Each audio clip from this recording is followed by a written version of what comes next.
Access granted. The embargo on the Order 1886 has finally lifted, and as one who attended Sony's private showcase in Santa Monica on February 10th, I was one of the very first to see live gameplay and learn more about what Ready at Dawn has sought out to achieve with the game that up to now, we only had a CG trailer for. At least that's what we thought. As you can see, despite how beautiful the CG trailer was, Ready at Dawn has achieved parity between the cutscenes and gameplay, which is absolutely stunning to see in person. Ruwir Surya, CEO of Ready at Dawn, made it clear that making CG and the actual gameplay look exactly alike as far as visual fidelity was one of their strong focuses and had their doubts that it could be achieved on the PlayStation 4. But once they really began to dissect the console and its power, they were happy to be able to achieve what they have.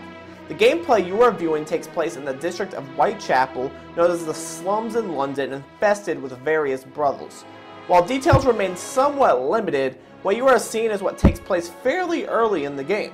You will also notice the gameplay is shown in 21:9 like most films, rather than 16:9 like most games. Ready at Dawn has decided to go this route to achieve an even more cinematic feel. Despite being heavily involved with the PlayStation Portable, the PSP, with titles including Daxter, God of War Chains of Olympus, and God of War Ghosts of Sparta, Rue revealed that the Order 1886 began to build internally during 2006 as ideas for story and setting were developed. Coming out of that was the game we now know as the Order 1886, a historic game based on the Victorian era set in London. Taking place during the late 1800s, the Order 1886 remains true to the era, while also introducing some elements from decades after the game's setting, such as airships. Airships didn't exist in the late 1800s, but Ruwir Surya said only elements that could realistically fit into the setting were included.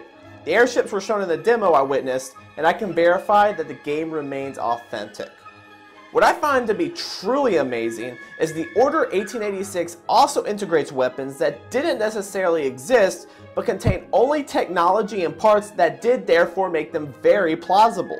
The creative mind power involved in taking pieces of technology from this era and developing their own weapons that would have worked is outstanding, and made me even more excited to learn more about the Order 1886. Overall, the Order 1886 is a bit different from what I was expecting, as I was expecting more of an adventure game rather than a cover shooter, but the gameplay being shown is a small fraction of the entire game, which leaves a mystery I'm extremely interested in exploring.